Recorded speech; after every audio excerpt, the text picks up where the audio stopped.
right, welcome to another episode of Piecing It Together, the podcast where we take a look at a new movie and try to figure out what movies inspired it. And today on the show, we're looking at a really weird one. We're looking at The Dead Don't Die from director Jim Jarmusch.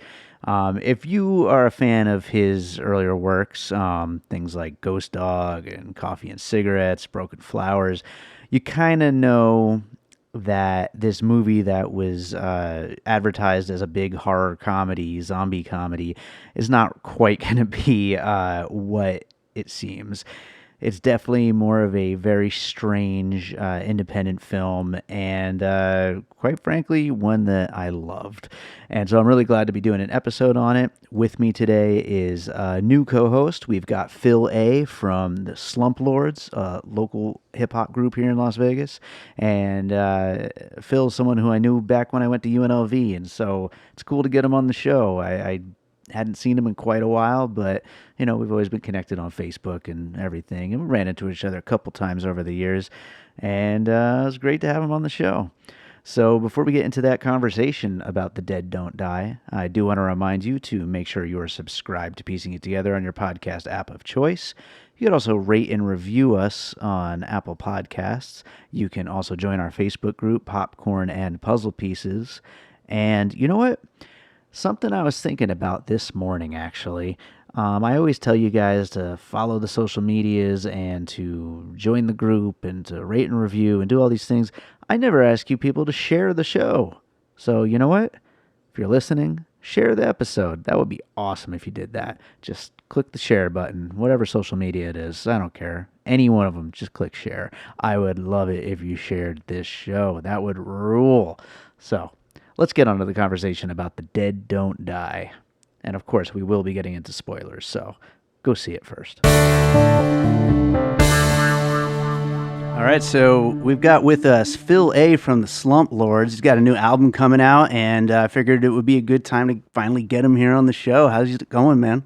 What's up, David? Yes, Slump Lords, slump. Thanks for having me, dude. I really appreciate it. Absolutely.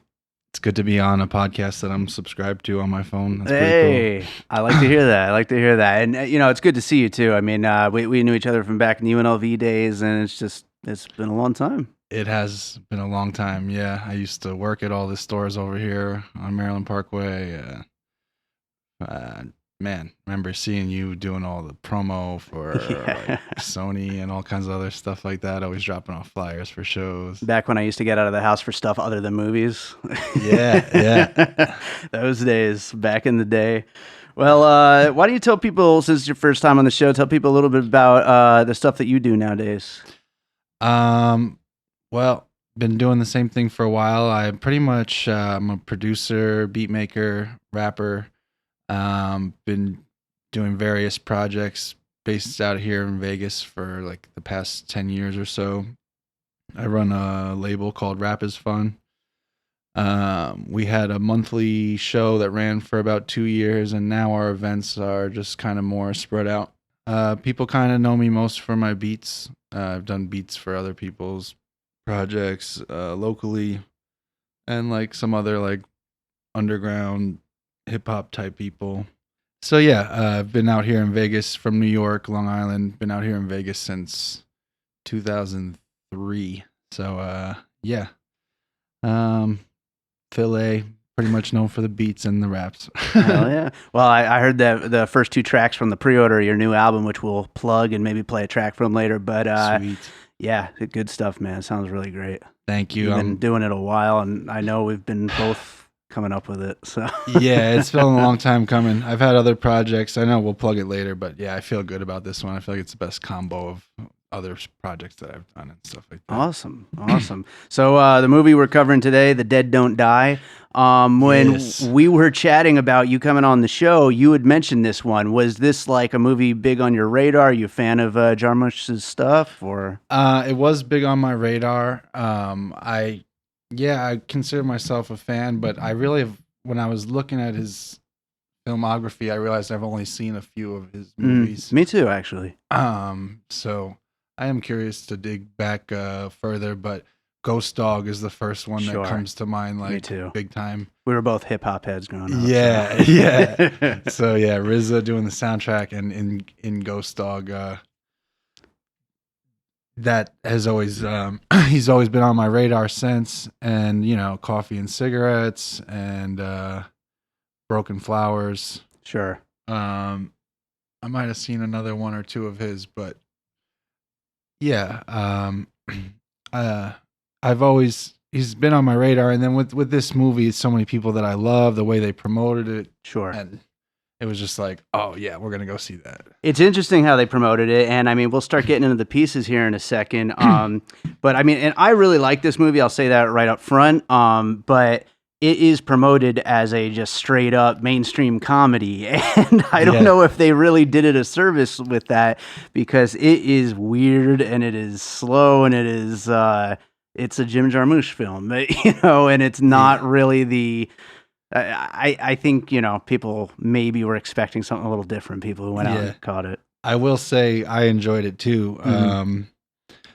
And I don't know if you'll hear that from too many people. I don't know. I kind of knew what I was getting into to an extent, but I think a lot of people won't. And even if you think you might know, it might not be fully what you expect. Right. Absolutely. Well, why don't we get into some puzzle pieces? What do you have for your first puzzle piece for The Dead Don't Die? Okay. My first puzzle piece, you might have as well, but they clearly directly mention George Romero and have the vibe. The setting in Pennsylvania, it's got that look and feel of being inspired by Night of the Living Dead. That's the obvious one, but I was also thinking of one of Romero's later ones, Land of the Dead. Sure. Is my puzzle piece because in Land of the Dead, the zombies were starting to become self-aware and going back to their old places in life, the guy at the gas station, and so I think Jarmusch, I don't know if I'm saying his last name right, but I think he definitely was inspired by Night of the Living Dead, but I think he might have seen Land of the Dead. Sure. Absolutely. And Land of the Dead is a very underrated entry in that series. A lot of people never talk about it, but it's great. I always loved that one too. It's great. That was great. Man, I love that movie too. I remember seeing it in the theaters, and yeah, it's not the best out of all the, you know, Dawn of the Dead and Night of the Living Dead, but it is a great one. Sure. And, but in the same sense, yeah, like fans of George Romero might have thought he might have not hit it on the head as good with that one, or realized what he was going for. And I think that kind of could go for this movie too. Yeah. Fans of Jim Jarmusch might have expected something more or whatever, but I think he says it too, and it seems like, you know, he got his friends that he's worked with on movies before to come, so it was just like, it was just fun, and it was fun for me to watch it in the movies, and I think it was just fun for him to get everybody together. Sure. Yeah, it's a lot of his favorites, and just bringing them together for just a fun zombie time. And absolutely, you know, I might as well just, you know, piggyback right off that. I was going to bring up Dawn of the Dead, but yeah, I mean, all of Romero's films though, they've always, and I think a lot of actually filmmakers do this as well, use the zombie genre to bring on various social issues. And while it's extremely heavy-handed in The Dead Don't Die, I mean, it's like so on the nose, but part of that is just his style. And I think that he's, you know, I don't know, it just seems like he's just hitting a blunt and then just like, what if we just make them all be about iPhones and Siri and let's make fun of Trump? Like, you know, it's like very on the nose. Yeah. And it's like, yeah, I think people wanted it to be more subtle, but sorry. Yeah, exactly. Exactly. I do think, you know, I think if Romero was still around and was making a movie today, it would probably have a lot of these similar things, talking about these things that are current. You know, he would be jumping right into these current issues, Trump and environmental stuff and all that. Definitely. And I think that also just on a purely surface level, there's a lot of different iterations of the zombie throughout cinema. I think these are most closely to Romero zombies and just shuffling around and looking for not necessarily brains, but whatever it is they're looking for, and just occasionally eating somebody. Yeah, yeah, absolutely.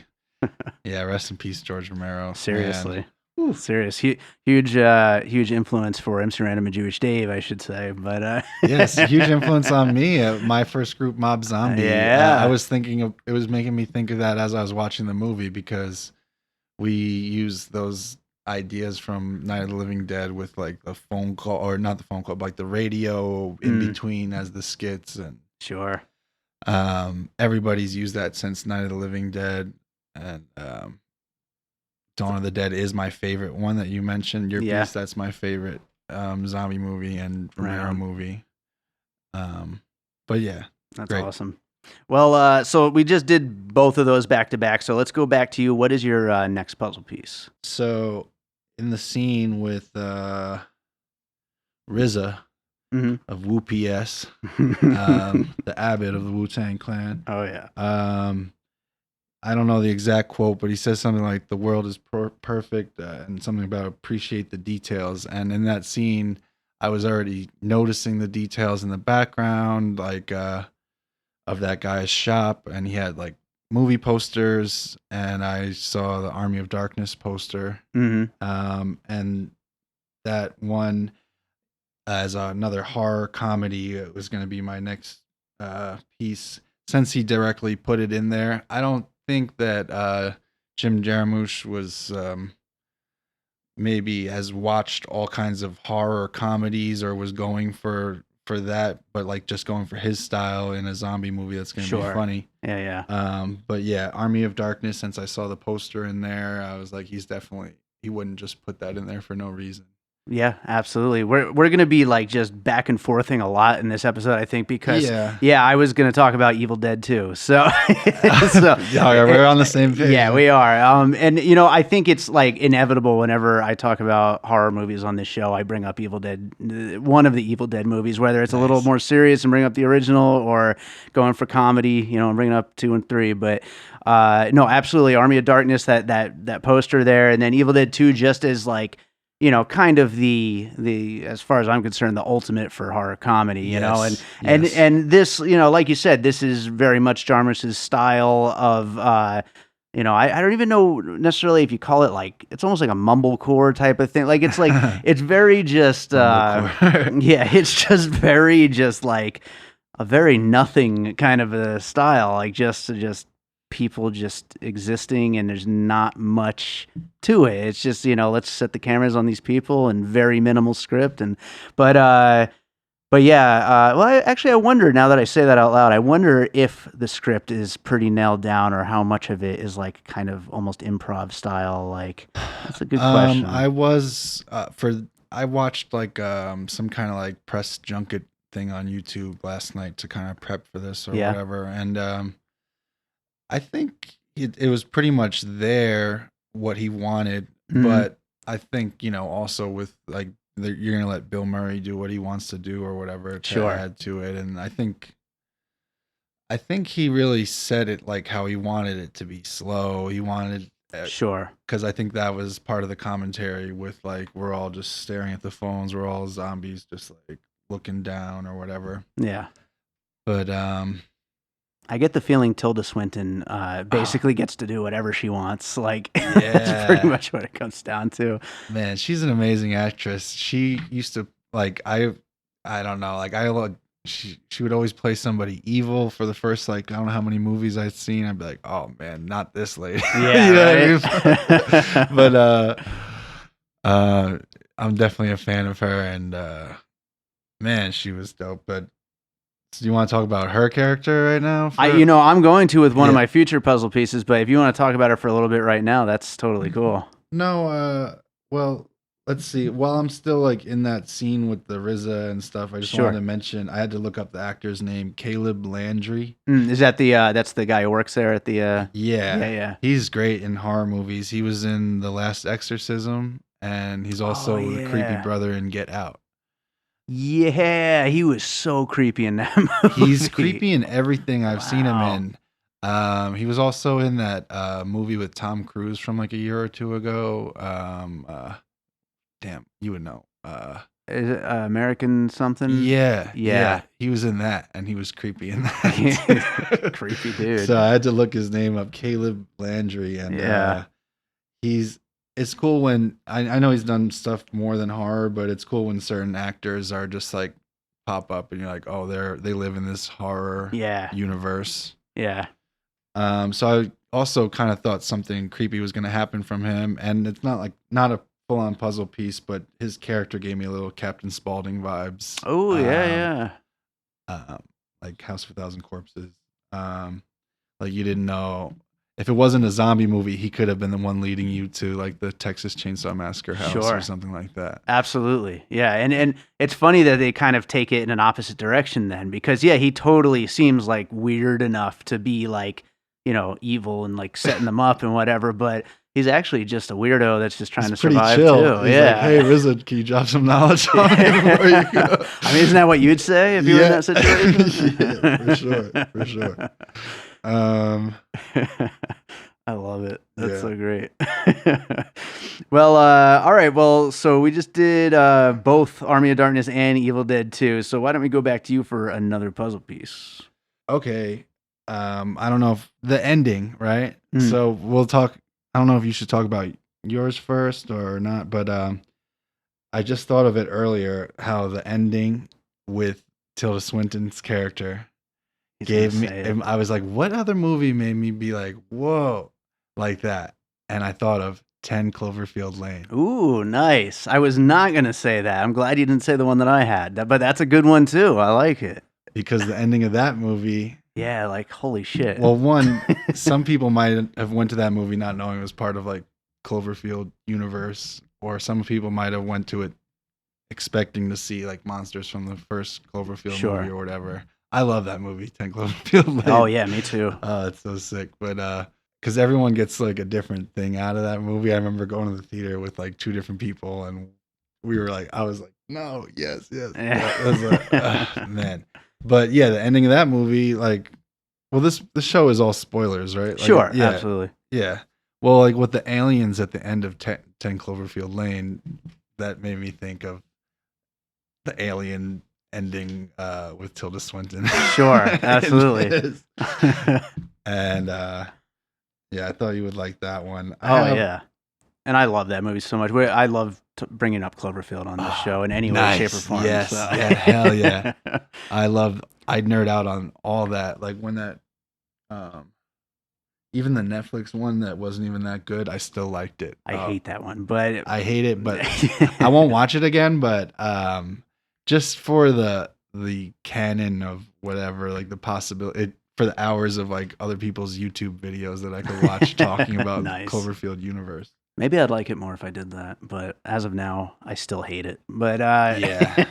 But another thing, like just to add on to your point though, there with 10 Cloverfield Lane, just the really screwing with audience perception of what the movie is going to be, because like you said, I mean, they go into it, they don't know if it's going to be another giant monster movie like the first Cloverfield. They don't know, and with this, I mean, people kind of went in, I think, expecting like, just Bill Murray in a zombie comedy, and they didn't really quite know what they were getting, for better or worse for some people. But yeah, I mean, it's definitely a movie that messes with the perception of that. It's, and I mean, I'll talk about this a little more later too, but I mean, it's almost like a parody of like many zombie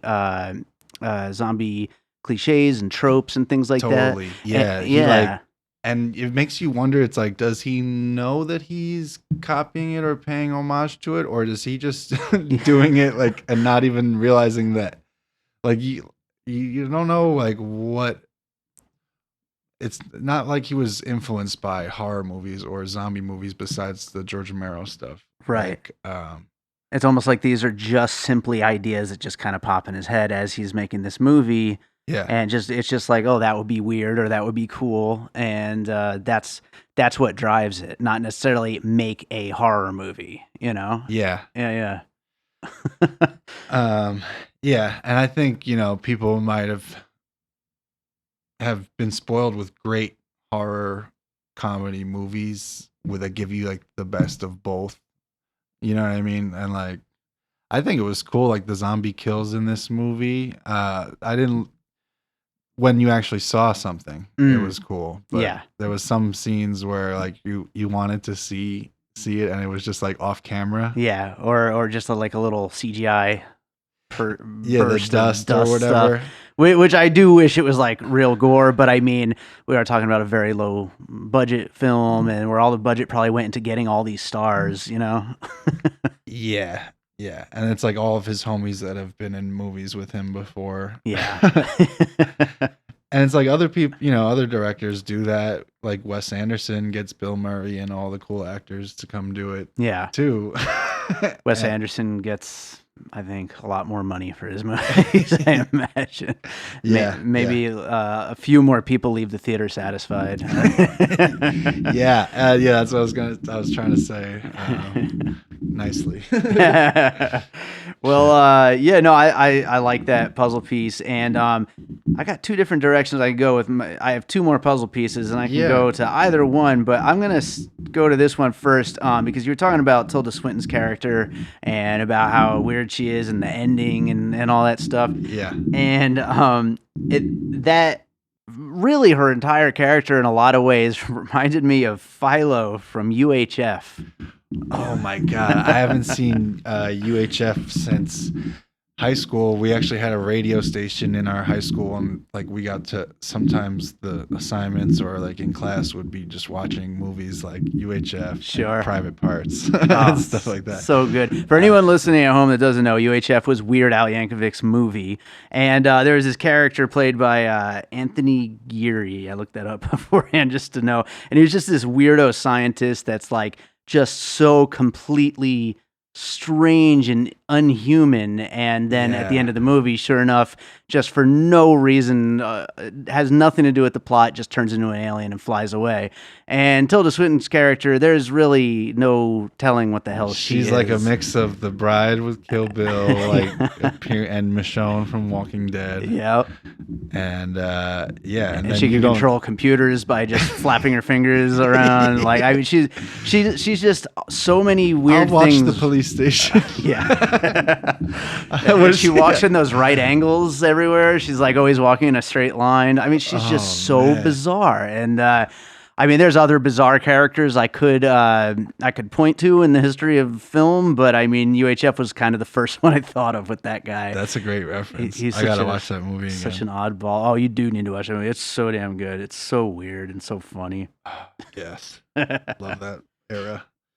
But yeah, the whole time I enjoyed the movie, and I think once you start thinking about it, you'd be like, oh, I guess it wasn't this or that. But like while I was in the theater watching it, I was like, I was enjoying it. I loved Bill Murray. Adam Driver was probably one of the best parts of the movie. Yeah, he really did an awesome job in this movie. And you know, I was just thinking this morning about it, like, because I was thinking about, I was recording this, and I was like, man, he is seriously one of the most interesting actors, especially for that age range. I mean, he's like, I think he's 35 right now, I think. Yeah, he's like my age. That's crazy. Like, it makes me feel like shit. I'm not trying to be an actor, though. Yeah, right. But, he's in a lot of great stuff. And it's funny, like, going into the movie, I finally, like, he's done enough where I'm like, oh, Adam Driver. I wasn't like, oh, it's Kylo Ren. Right. And then, of course, they freaking they throw that right back at you. That was great. Yeah, I know. Weird little meta moments like that throughout this movie, like all kinds of like little things like that. Keychain. I was like, oh my God. And then they call Jim Jarmusch a dick. Yeah. That was great. I mean, it's just very strange. Yeah, so like early on when they first like kind of do that, when he's like, oh yeah, it's The Dead Don't Die. It's the theme song. Yeah. And I kind of like looked up. I was like, oh, this is going to be crazy. Yeah. That's great. Yeah. I'm just picturing you right now. Yeah. That is hilarious. Yeah, and by the way, "The Dead Don't Die," great song, by the way. I'm actually a big fan of Sturgill Simpson. I've moved away from my hip hop days to now listening to depressing country and singer songwriter stuff. So. Nice, yeah, man. You gotta listen to all kinds of music. Hell yeah. Can't just listen to one thing, Oh, or you can yeah. if you want to, but yeah, no, the song was great. Obviously, they overplayed that a bunch, and Yeah, it's the part of overplaying it was a really big joke, like how it just keeps coming up and keeps coming up. Yeah, like even the young kids are like, "I love this song." Love that song. I need one of those CD So, singles. Yeah, so like some of the actors in the movie know that they're actors in the movie, and some of them don't. Some of them are just characters in the world. It seems like, right? Right, exactly. Which that's really like kind of fucked up. Yeah. Yeah, it is. I would say, I mean, the biggest thing that kind of annoyed me about the movie, just like kind of talking about that and the actors and the characters, was the stuff with those kids that never goes anywhere. Yeah. I mean, it literally doesn't go anywhere. And I'm not sure if maybe I'm just not catching something, but it's like, no, you're not. So weird. No, yeah, you're not catching something. Those were the parts of the movie where I like caught myself like not falling asleep, but just like for a second, like the little head nod where I was like, oh wait, what the hell? Like, what's going on? I think anyone that like reviews the movie kind of agrees with that. It's like, what was the point of those kids in the movie? My only theory for that, and I mean, I could be giving Jarmusch way too much credit here, but my only theory for it is in a lot of like older like 70s style horror comedy or horror movies. Yeah. There would sometimes be like extra characters that don't really amount to much, like like in Halloween, for example, there's, people at a different house and you spend a lot of time learning about them, but then they're not part of the main plot, Absolutely. And Halloween was another poster in the background besides Army of Darkness. Nice. In there. So yeah, I definitely feel that. Yeah, that was the only thing I thought. Maybe he's like commenting on that, like kind of parodying the fact that there were these characters that really didn't amount to much. But I mean, it could just be that he was like, let's cast these 3 young actors, and then forgot about them. When it got time to edit. There's nothing happens with them. The more you dissect it, the more you find things wrong with it. Probably, I'm sure. It was like I said, I enjoyed it. I think if you just want to see, like, I don't know, there's only certain. I don't go to the movies as much as you do. You know what I mean? I'll go for directors that I really like. And it's funny how like he's kind of like lumped into other directors just of like, the 90s when we came up as kids or whatever. Like I love obviously Quentin Tarantino. Mm-hmm. I mentioned House of a Thousand Corpses. I'm psyched for 3 from Hell from Rob Zombie. I hope it's as good as Devil's Rejects and House of a Thousand Corpses.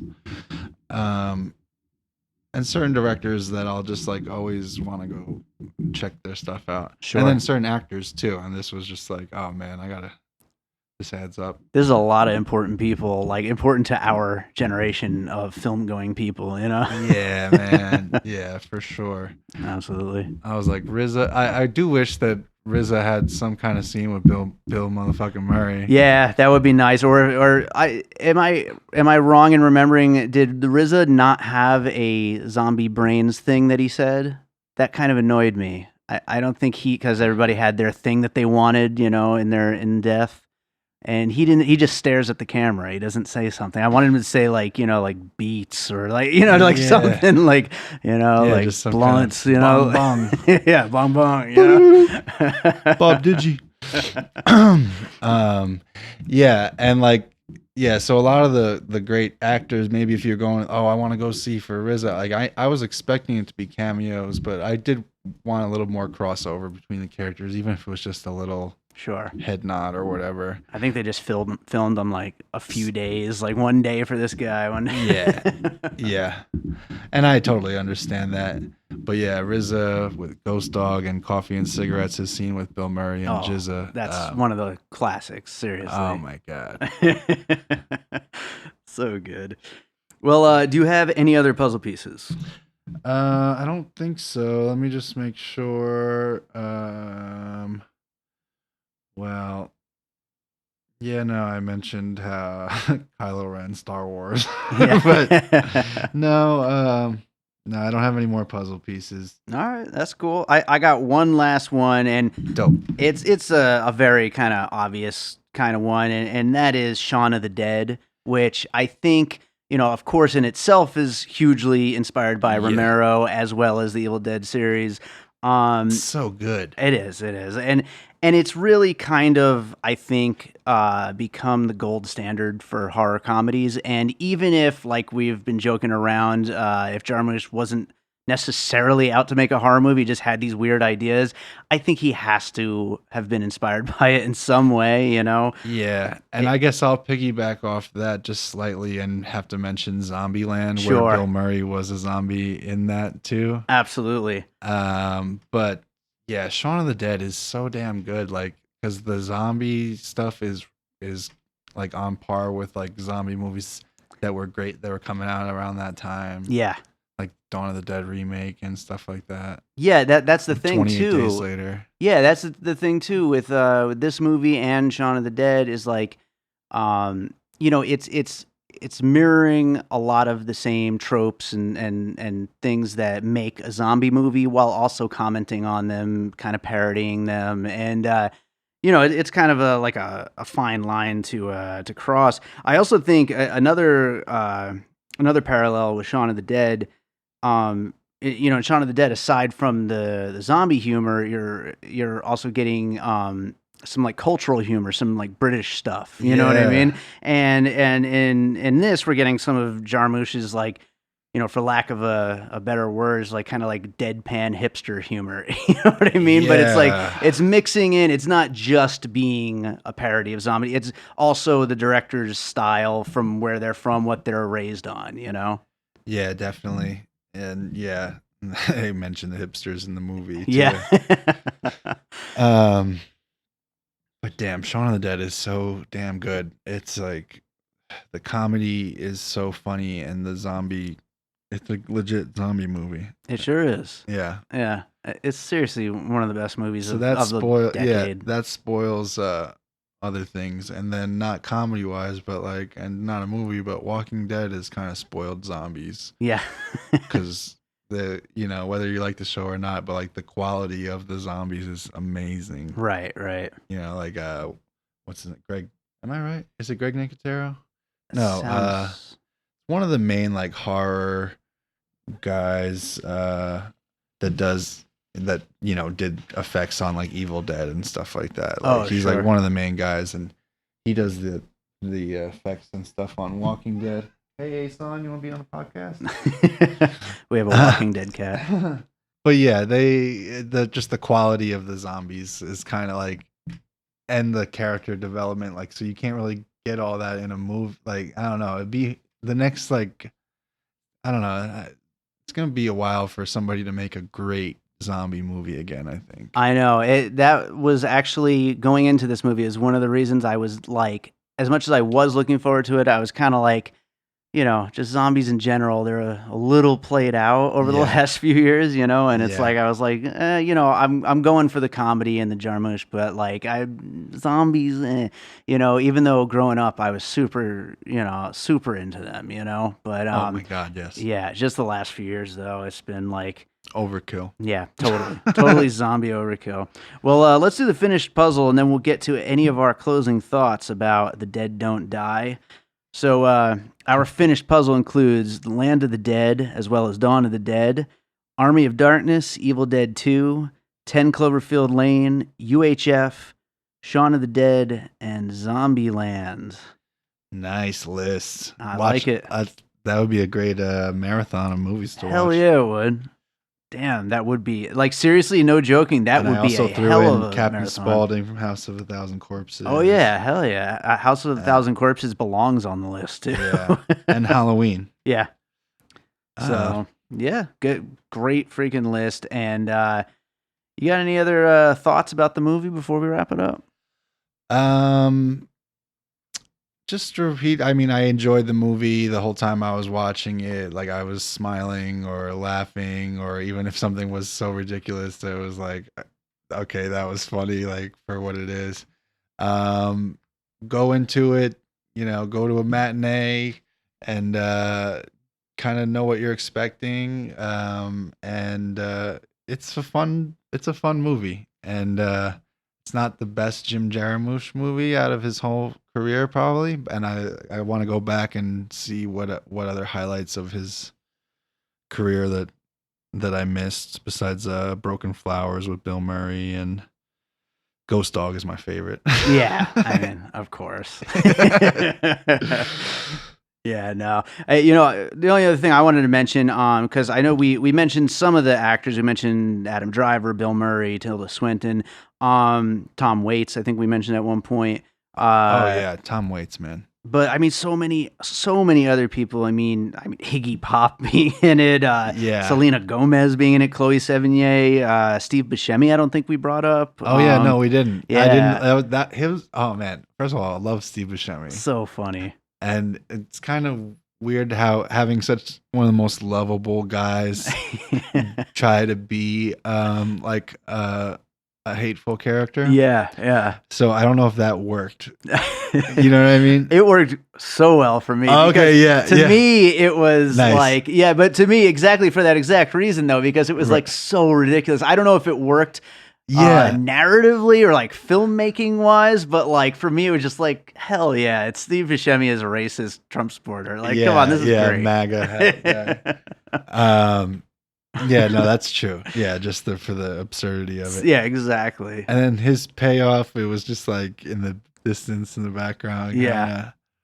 Stuff like that where you're like, all right, well, no, but it was great. Steve Buscemi. Who else makes appearances? Rosie Perez. Oh yeah, Posey Juarez or something like that. Juarez, yeah. Posey Juarez. And Glover was in it. Oh yeah. He's great. Just so many people, and I mean, they all get little moments of just like little fun moments here and there, and even if they don't all get to share the screen at times, and they their stories, some of them don't really go too far. It's just great seeing all these people in such an odd movie. Yeah, and it is great as just like Adam Driver, Bill Murray buddy movie. Hell yeah. And then Chloe's. How do you say it? Sevigny. I didn't know that until like very recently. Nice, yeah. She's great. So it was cool to have her. And she was kind of playing like some of like old horror movie themes, like just like the girl's just crying for no reason. Yeah, right. She's a great actress. She's amazing. She's great. And of course Tom Waits. I mean, what can we say about Tom Waits? I mean, it's just perfect. Man.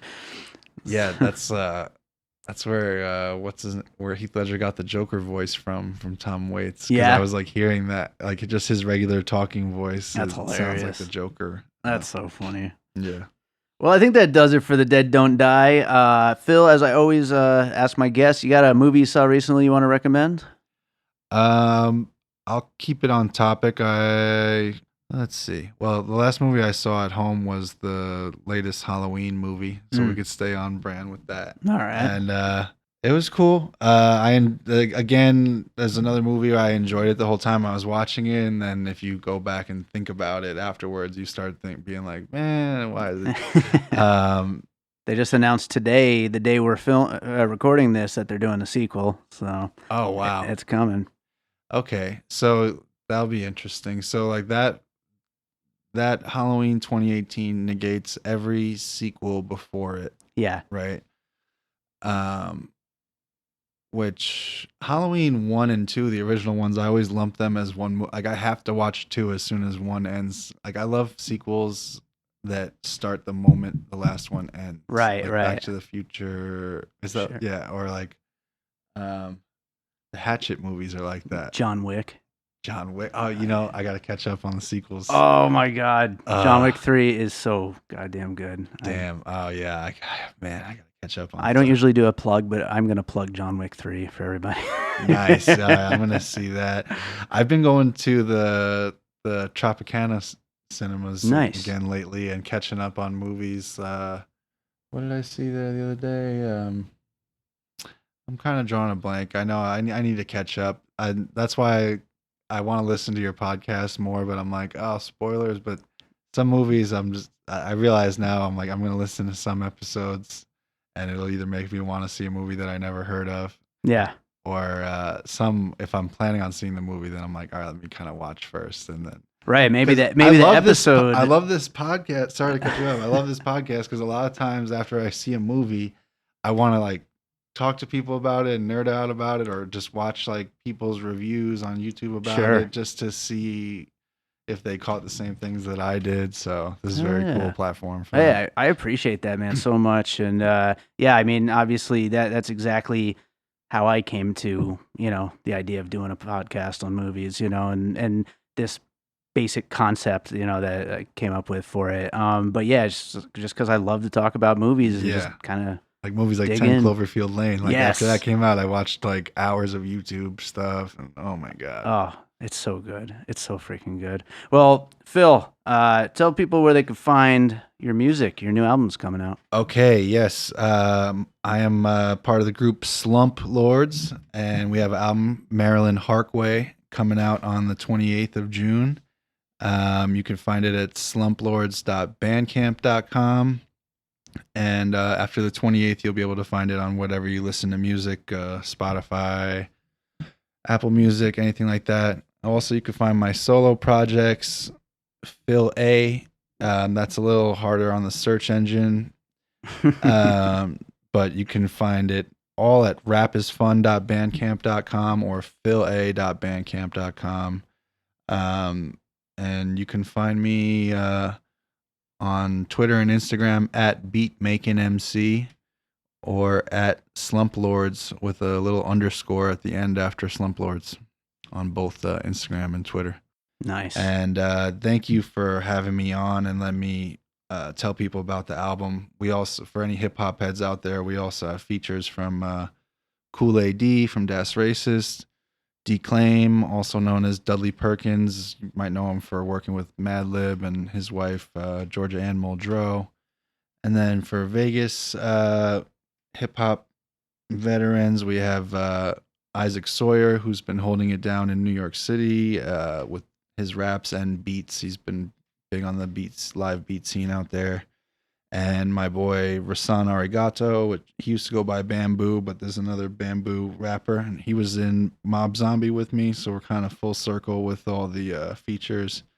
Declaim, Dudley, he was on the Mob Zombie album back in the day, so it's great to still be linked with people that I'm friends and fans of their music, and some of those names have a fan base, some of them not as big, and I want people to hear this stuff because it's really dope. I'm actually I hate like pushing my stuff and like telling my friends but I'm like, this is the one where I'm like, all right, I feel good about this one. Hell yeah. Slump Lords, Maryland Harkway. Awesome. Well, hey man, this was great. Thanks so much. And should we leave people with one of the tracks from the album? Yes, let's do that. We'll go with Gray Days, which is one of the singles and kind of fits the dreary horror vibe.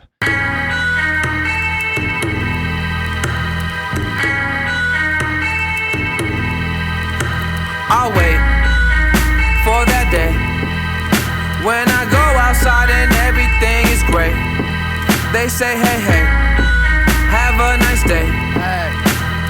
To be honest, some days I just can't. Today, I can't. I cannot wait. Hey. When it's gray. Hey. They tell me that the sky is blue, it's gray. Okay. Have a nice day. Okay. But to be honest, some days I just can't. Hey. All the best rappers are dead. All that I owe is my rent. Plenty of rhymes in my head. Which one to pick is the quest. Going through life is a test. Slump how they measure success. I got no one to impress. I could pick out all the frauds. Look at the style they bought. I don't know how they were taught. I hear the sound of applause. If you get mad at my songs, that's all into my sauce. Leave you alone with your thoughts. Think of the problems you cause. I gotta show and improve. I gotta show with the crew. Nobody's checking for you. Slump out to handle the blues. Sipping to handle the booze. I've been a fan of the dope, learning the lessons of codes, dressing the freshest of clothes, limited presses that go, record executive dope. When I get checks for the raps, I put it back in the bag, till I got gold in my records and black. Folders stay swollen, speakers on blast, spaz.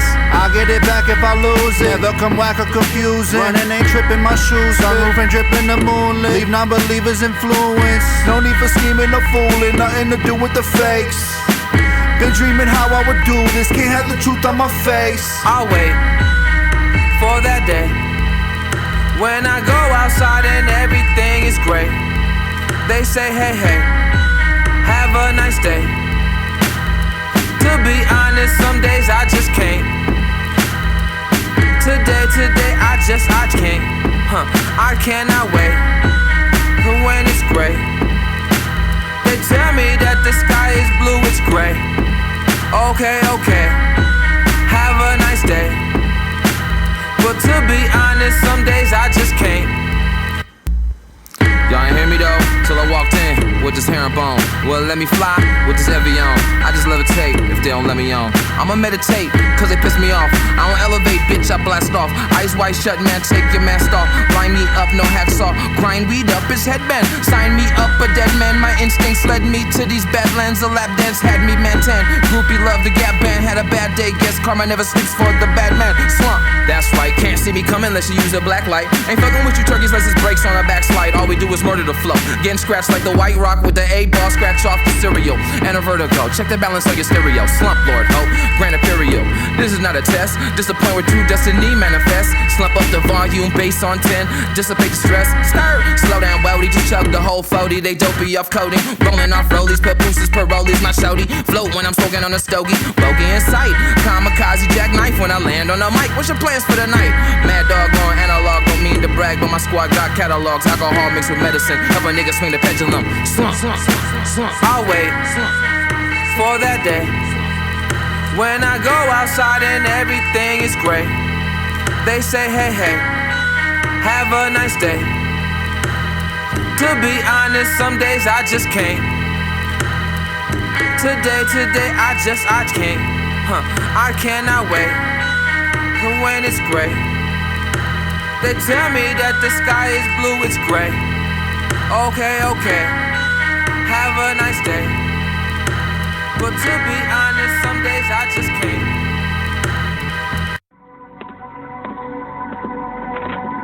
Bobby, I want you to meet my colleague, Dr. Hamilton. And I'd like you to get the fuck out of here. It's all Get out of here. Get out of my room. Get out of here, bitch. Get out of here.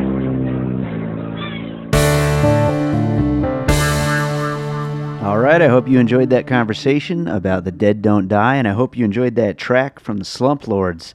Remember, you can get their new album over on slumplords.bandcamp.com.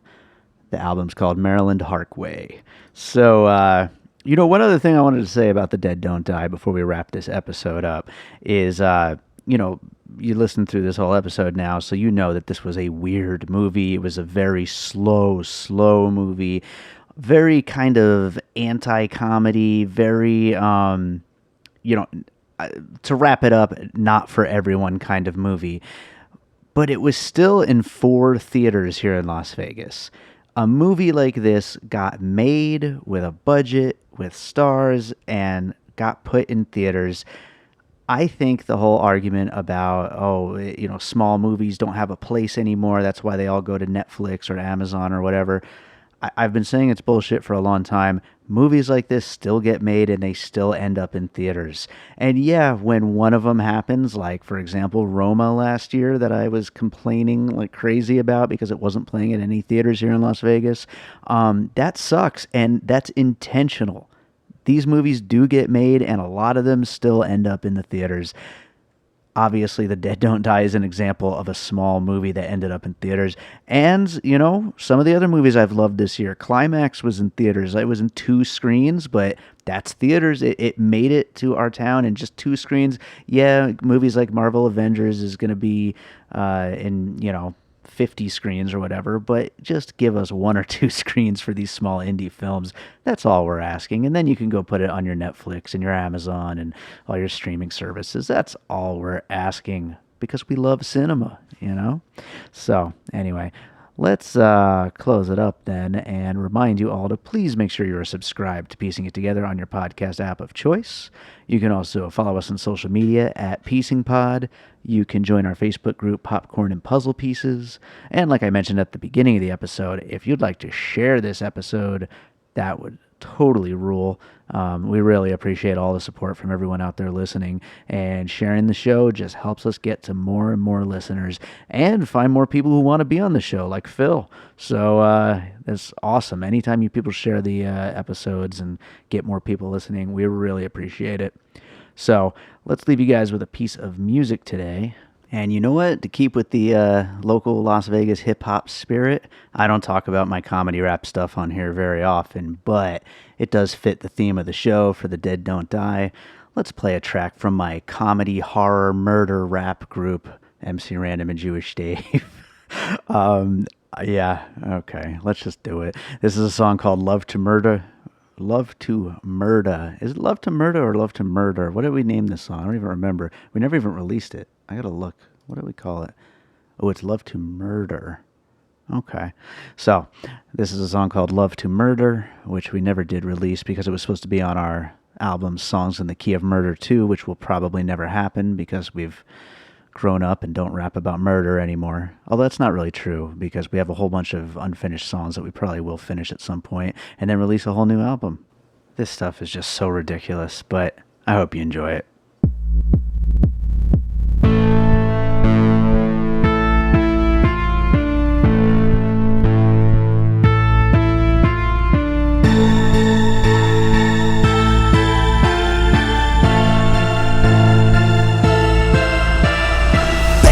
For like the 1,000th time to bust rhymes, do crimes and cause flat lines. Jewish Dave is the name and I fucking love blood. Random to my right, yeah, he's my best bud. I wrote a smiley face on the page next to that line, cause he's my best buddy till the end of the line. Now back to the murder, it be bloody as fuck, laughing all crazy while I cut your face up. When I'm done, I incinerate your ass and use the ash like baby powder to dry my balls and ass. I'm the best rapper slash raper slash slash your wrist. I'm assuming you must be a masochist, cause you opened your mouth and tried to mess with the killers. We be murderers and cuddly like Godzilla. That was real dumb, boy, I'm sure that you heard it. MC Randumb Jewish Dave, we love to murder. Shoot you in the face, stab you in the brain, choke you while I laugh cause I'm fucking insane. You ain't a killer, you just an observer. MC Randumb Jewish Dave, we love to murder. Slice and dice, chop and chop. Right now you be listening to real hip hop. You don't know how to die, you're a real quick learner. MC Randumb Jewish Dave, we love to murder. Puppy Central, serious business. Take out the pump so there is no witness. My teeth be grinding, my face be crazy. Murder that ass even if I'm lazy. Bitch don't faze me, body in the scene. Went to a school for a murdering degree. Keep it simple, pump me like a pimple. Murder that ass, not jaw my dimple. Murder in the halls, murder in the barn. Take out a kitty who's attached to yarn. Pull the blade straight out the farm. The beast resurrected, be protected. All affected with the decade. Dead resurrected, none neglected. Kill the cops so I won't get arrested. Bloodbath vested. Shoot you in the face, stab you in the brain, choke you while I laugh cause I'm fucking insane. You ain't a killer, you just an observer. MC Randumb Jewish Dave, we love to murder. Slice and dice, chop and chop. Right now you be listening to real hip hop. You don't know how to die, you're a real quick learner. MC Randumb Jewish Dave, we love to murder.